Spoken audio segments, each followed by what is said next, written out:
Hi guys, welcome! In the previous episode of my Preparing for Soulbinder series, we've discussed a DPS build for Soulbinder, which is more of a burst type ghost magic build. This time we'll take a closer look at the full support build for Soulbinder, which mainly relies on giving single target soul buffs to allies and soul debuffs to enemies. This is the third and final episode of this series, wherein we'll discuss the stats, skills, runes, equipment cards, and tips that can help you prepare before the new episode arrives. Alright, without further ado, let's begin. First, let's discuss the important stats for this build. Prioritize maxing out Vit since it is the primary stat needed for survivability.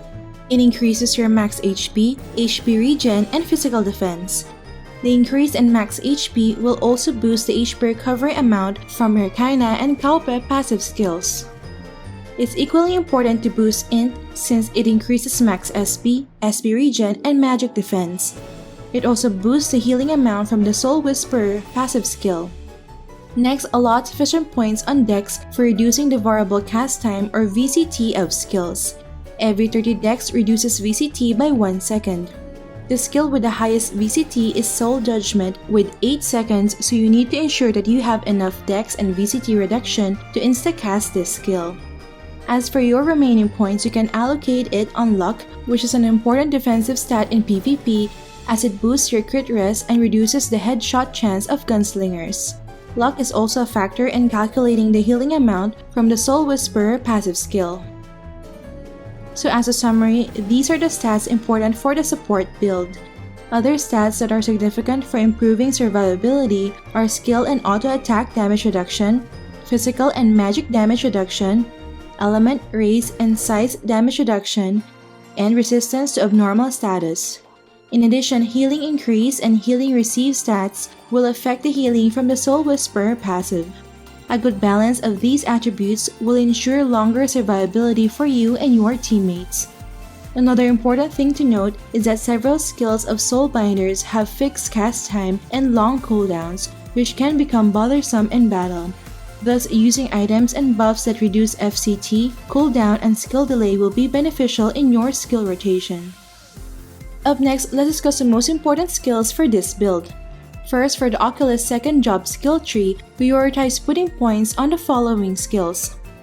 First, get Soul of the Taekwon, which is a soul buff skill that will allow one teammate to no longer consume SP and increase their max SP and strength for 12 to 18 seconds. So this is a perfect buff for the SP build of Dragon Fist and Stellar Hunter. Another soul buff skill you can give is Soul of the Ninja, which will grant one teammate the effect of Izayoi. This reduces their FCT by 100% and boosts M-Pen by 30% for 35 seconds. This is a must-have buff for the DPS build Soulbinder, but it can also be applied to any magic damage dealer in the party. For soul debuffs, we have Soul of the Priest, which applies Lex Eterna to one enemy every 2 seconds, and it lasts for 10 seconds. This will cause the target to take 100% more damage from the next attack, so it's helpful in improving the party's DPS in instances. In PvP, it can also reduce the enemy's SP by 600 points every 2 seconds due to this AC rune. Next is Soul of the Summoner, which is a soul debuff that applies Catmint Powder to an enemy and his nearby allies within 3 meters. Together with the Impediment B rune, Soul of the Summoner will reduce their movement speed by 30% to 40%, attack and magic attack by 20%, and attack speed by 1 to 10% for 15 seconds. This effect can even stack with the real Catmint Powder skill of Spirit Whisperers. Then we have Eswu, which is a debuff that converts an enemy to small size for 8 seconds. This will cause the target to have a movement speed limit of 100% and even reduce their movement speed by 50% and attack and magic attack by 20% with these AC runes. Since Eswu is not a soul skill, it can stack with the effect of other soul debuffs like Soul of the Summoner. Next, put points on Kaina, which passively restores your HP and SP. The recovery rate is 10% of your max HP and max SP every second when sitting down or playing dead, or 38% of your max HP and max SP every 12 seconds when not resting. Its breakthrough will boost your max HP and max SP by 10%. The HP recovery from Kaina is not affected by HP regen, healing increase, and healing received. Then get level 10 Kahi, which is a passive that affects all targets carrying a soul that you gave. For you and your teammates, you will recover HP based on the amount of SP you lose.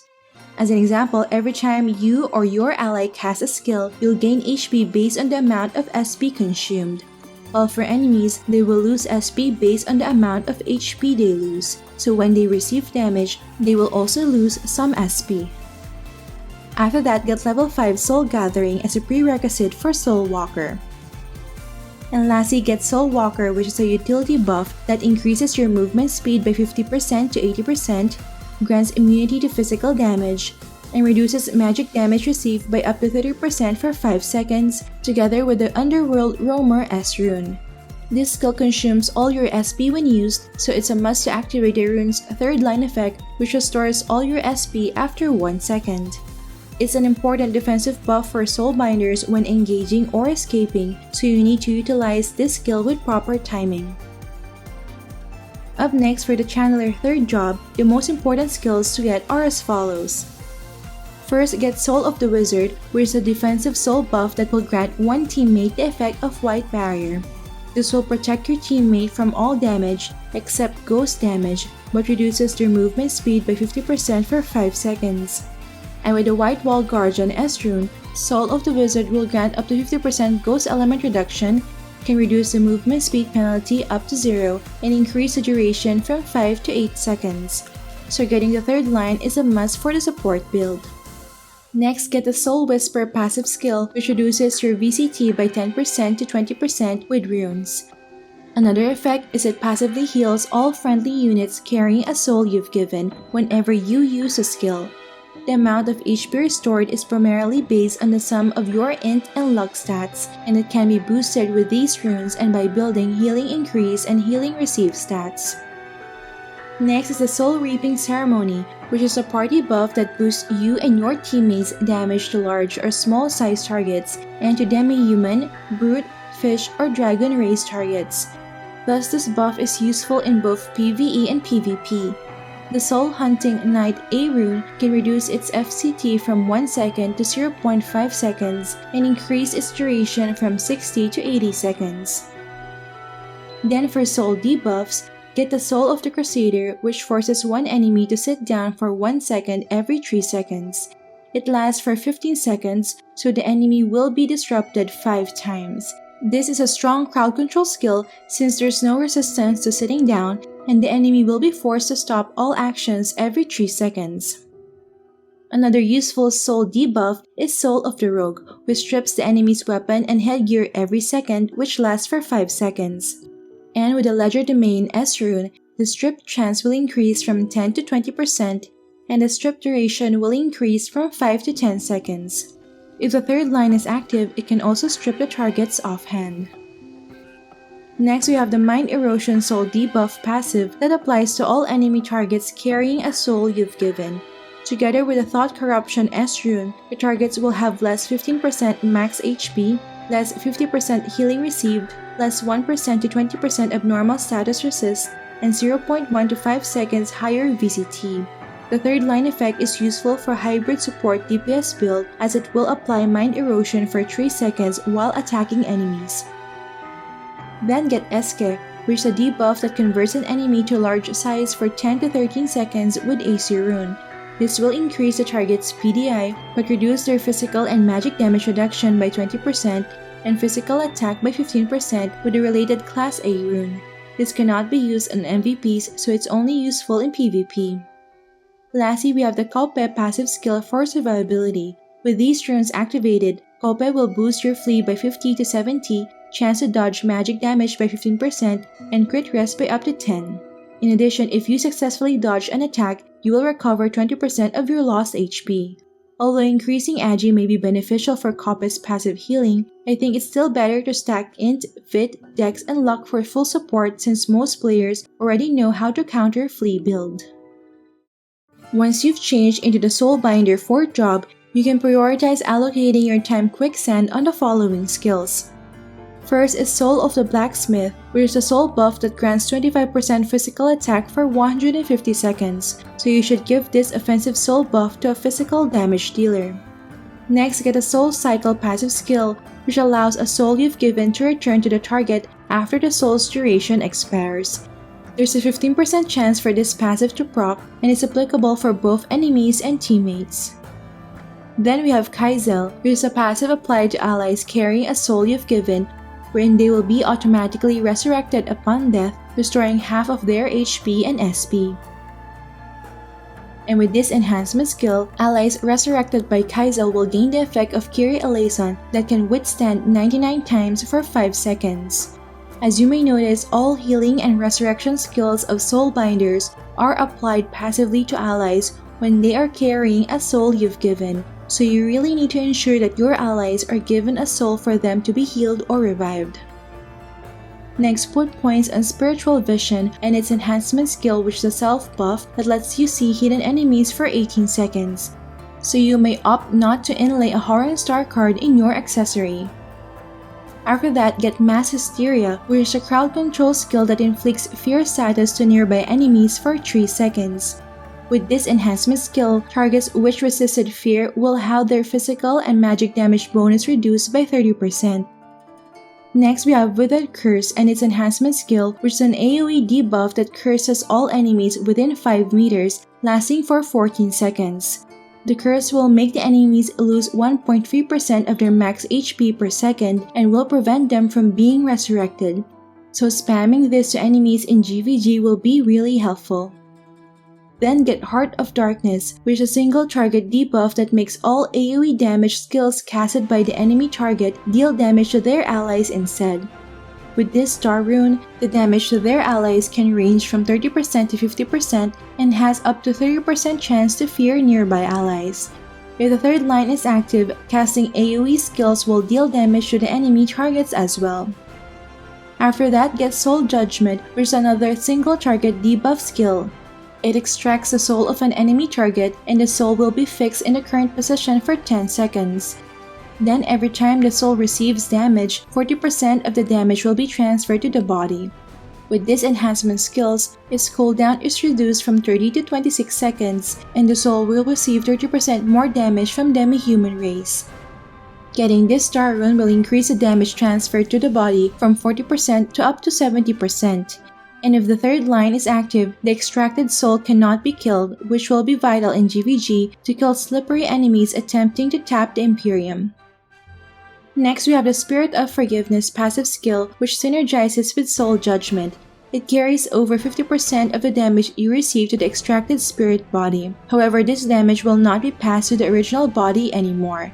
Thus, with this passive, Soul Judgment can also be used defensively.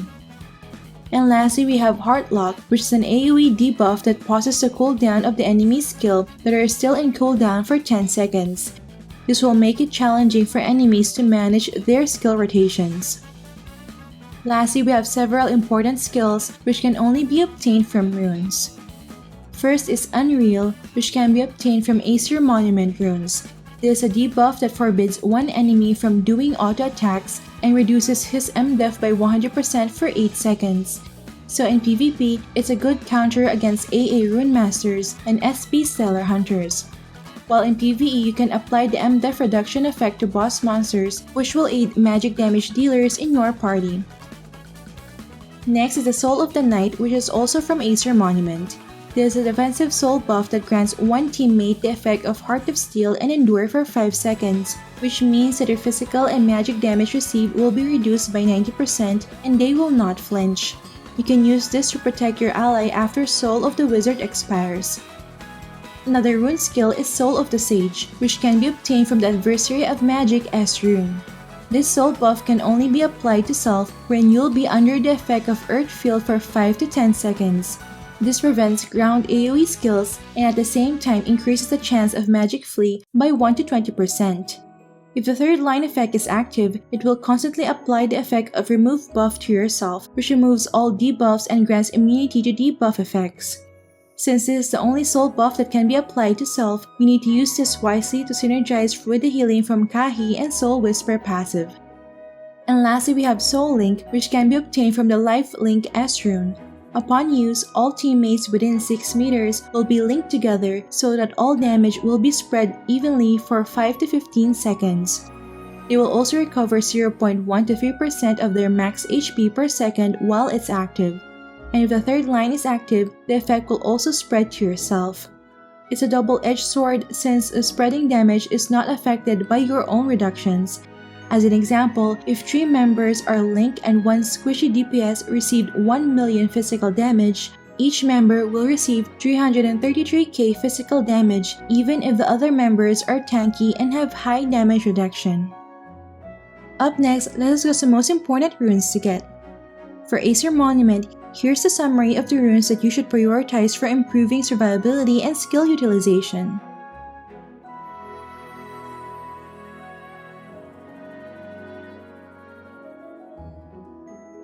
For advanced runes, these are the ones that you should prioritize.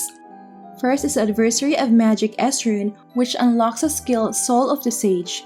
Prioritize getting the third line effect for immunity to debuffs and a high value for the first line effect to prolong its duration. Second is the White Wall Guardian S rune, with the third line effect to increase the duration of Soul of the Wizard from 5 to 8 seconds. A high value for the second line effect will also be advantageous. Third, we have the Underworld Roamer S rune with a third line effect to restore all SP after casting Soul Walker. Having high values on the first and second lines will aid in mobility and survival. And fourth is the Thought Corruption S rune, which adds more debuffs to enemies carrying a soul. It's not important to get the third line for the full support build. As for the last 2 slots, it depends on which debuff you want to use more often. The options are Legerdemain S rune with a third line effect to strip the targets offhand. It's also good to get high values for the strip chance and duration. Heart of Darkness Star rune, which increases the damage dealt by enemies to their friendly units, inflicts fear to friendly units adjacent to them, and may even deal damage to themselves if the third line is active. And the Merciless Endless Suffering Star rune for higher damage carried over to the original body and lower cooldown resulting to better skill rotation. As for the attribute runes, prioritize upgrading Def and attribute runes for survivability. Up next, let's dive into the recommended equipment set and cards. Similar to support builds of other classes, you need to prepare multiple equipment and cards so that you can easily adjust based on the enemy lineup. Also ensure that all your gears have high refinement level for refined physical and magic reduction, high enhancement level for additional physical and magic defense, and high reinforcement level for additional max HP. For weapon, you can use either the Stardust Dragon Staff or the new Soulbinder exclusive Key to the Beyond Staff. We've mentioned in the first episode that the new weapon will grant more VIT and damage reduction from the human race and all sizes, while Stardust Dragon Staff will give higher max HP, MDef, and physical and magic damage reduction. So I guess if you already have a high refined Stardust Dragon Staff paired with Grey Elf's Manto, you can just stick to it. But if you don't have this set, then it's better to use the new weapon and new ancient garment as it will be more cost efficient. For weapon enchantment, aim for a high status resist and tenacity for 4th enchant. For weapon cards, Spashar Star card would be the best in slot for additional HP, flee, and magic dodge. Other options are Meta Ant-Egg card for HP, Sting Star card for Def and MDef %, and Golem card for Petrify resist. For offhand, I prefer using Arcane Codex or Pardon Money with skill delay reduction stat as it will allow you to spam different skills more often. Refining it to plus 15 is also equally important for the 10% cooldown reduction stat. The more often you cast a skill, the higher the HP you'll recover from the Kahi and Soul Whisper passive skill. For offhand enchantment, just aim for Tenacity 4th enchant. For offhand cards, the best in slot is the Snake Demon Gorgon's card for a huge boost in HP and skill damage reduction. Other options are Lewd Star card against magic damage dealers, Basilisk card against physical damage dealers, Lunatic Star card against auto attack classes, or Mark card to protect you against freezing effect. But do take note that there are some skills and card effects that can ignore freeze immunity, so you still need to have freeze resistance. For armor, there are dozens of defensive armors to choose from. Ashen Armor would be a versatile choice for both PvE and PvP as it significantly boosts your max HP. But you already have high HP pool even without Ashen Armor, then you may prefer boosting your reductions instead. For armor enchantment, aim for a high value for max HP percent and abnormal status resist. For armor cards, a strong support should always be ready to switch cards depending on the enemy you are facing. In GVG, the most common elemental skills used are fire and wind based, so it's good to use the new reflect cards, especially against Slayers and Novice Guardians. If you're having trouble against Blade Soul, then you can switch to Chimera Star, or Gyope, or the Tartarus Star card. If you keep dying due to Chronomancer's Twisted Bomb, then a Ghost Ring card would be ideal. And if you're being harassed by auto-attack classes, just boost your crit rest using the Kebi Star card. For garment, I recommend using the Grey Elf's Manto only if you're using the Stardust Dragon Staff for the extra 20% damage reduction. But if you're using the new weapon, Key to the Beyond, then just use any of the following ancient garment. Honor Shoulder Badge for boosting max HP, Comfortable Coat against physical damage dealers, or Leather Trench Coat against magic damage dealers. Just make sure to get the 12% skill damage reduction random stat. For garment enchantment, aim for a high value for max HP percent and abnormal status resist, and get Divine Blessing for 4th enchant. For garment cards, Eclipse Star card would be the best option for increasing HP, but you may also use any of the following cards for boosting reductions. For footgear, you may either use the Green Rattan Shoes or Refined War Boots if you want higher damage reduction, but if you still need higher HP, then Inheritor Boots would be more appropriate. For footgear enchantment, aim for a high value for max HP percent and abnormal status resist, and get Divine Blessing for 4th enchant.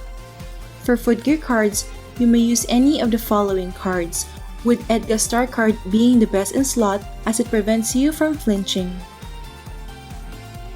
For accessory, I still recommend using a plus 12 or higher survival ring since it grants a huge increase in raw HP per refinement and enhancement level. Other options are Ring of Immortality and the new Necklace of Oath ancient accessory with either max HP or demi-human damage reduction random attribute. For enchantment, just aim for Tenacity 4th enchant. For accessory cards, is a must to have a Smoky card since Soulbinders don't have any hiding skill, which is essential for survivability in PvP. As for the other accessory slot, you may inlay any of the following cards. Horong card is not that needed since Soulbinders can already see hidden enemies with Spiritual Vision buff. For headgears, it's still reliable to use the mid-card set when you're just starting out. These can be bought from the guild vending machine using Honor Proof. This set gives a balanced amount of max HP, demi-human damage reduction, physical and magic damage reduction, and resistance to various abnormal status. You just need to refine it for higher stat boost. Other options for both gacha and non-gacha are as follows. For the head, my top choice would be the Eggshell View, since there are plenty of damage dealers that can destroy equipment, especially with the Holgran's Refined Hammer extract in Oracle Mirror. Other options are as follows. For enchantment, aim for a high value for these stats and armor for 4th enchant. For headwear cards, the best in slot is Dark Illusion Star card as it allows you to instacast most of your skills. Other options are cards that give immunity against abnormal statuses. Per face item, a plus 6 Easter Dragon Visage would be my top choice for additional 16% skill damage reduction. Other alternatives are as follows. As for enchantment, aim for a high value for these stats. For mouth item, these are all good options for boosting HP and reductions. As for enchantment, aim for a high value for these stats and armor for 4th enchant. For a back item, my top choice is Fate Wheel for 10% cooldown reduction, but you may also use any of the following for boosting defensive stats. As for enchantment, aim for a high value for these stats and Blasphemy for 4th enchant. And lastly, for the tail item, Silver Bell would be really good for reducing skill delay, but you may also use any of the following for boosting defensive stats. For enchantment, aim for a high value for these stats and Blasphemy for 4th enchant. Next, here are some other things that you also need to invest in to further improve your survivability in battle. First, you need to bring an Abun or Osiris pet in battle. There's a slight chance that these pets may survive and be able to revive you upon death. Second, have the guild buffs. For guild blessing, you need to max your HP blessings for max HP, survive blessings for physical defense, and rest blessings for magic defense. And then for praying cards, prioritize all death and elemental damage reduction prayers. Third, for Oracle Mirror, you may choose to extract the attributes of one of the following gears depending on the stat you're lacking. For attack attributes, you may extract a Hierophant Kocha staff for increasing healing bonus, or an Orleans gown for 15% FCT reduction. While for defense attribute, you may extract a Meteorite armor or Deathcat armor for status resist, a Hierophant Deathcat cape for max HP, or a Hierophant Luet's Energy Rune armor for demi-human damage reduction. Fourth, you can craft one of the following ancient relics.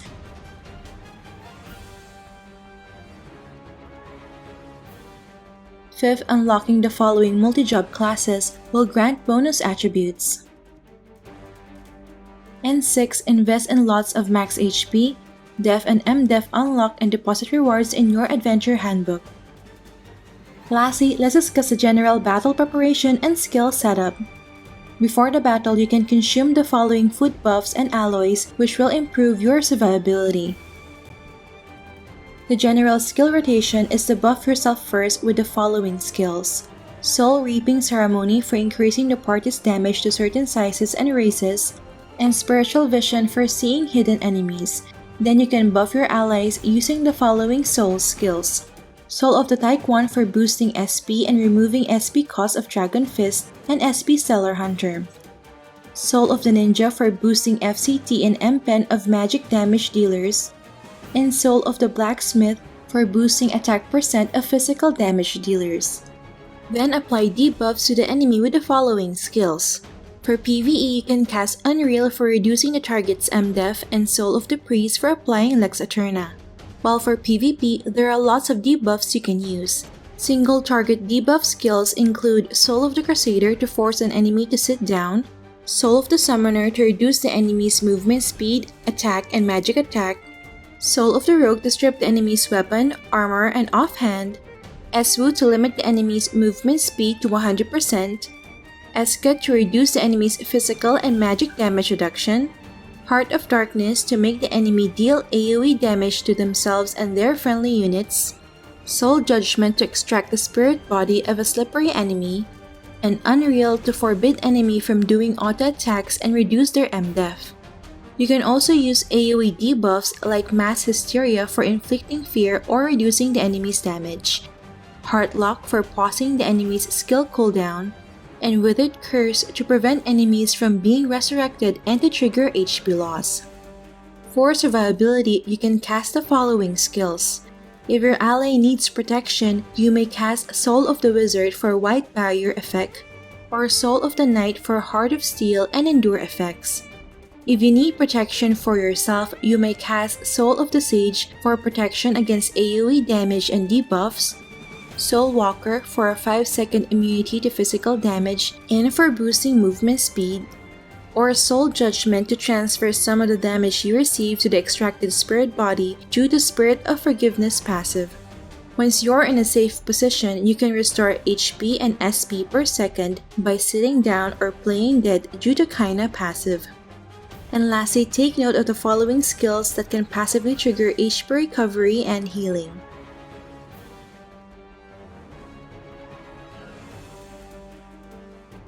Alright, so far we've discussed the stats, skills, runes, equipment cards, and tips to help you gear up for the support build of Soulbinder. I really hope that my Preparing for Soulbinder series has helped you for the coming episode update. Alright, that's it for this video guys. Don't forget to like if you enjoyed watching this guide. If you're new here, I would love for you to consider subscribing by hitting the red subscribe button down below. I would love to have you back. Thank you for watching and see you in our next episode.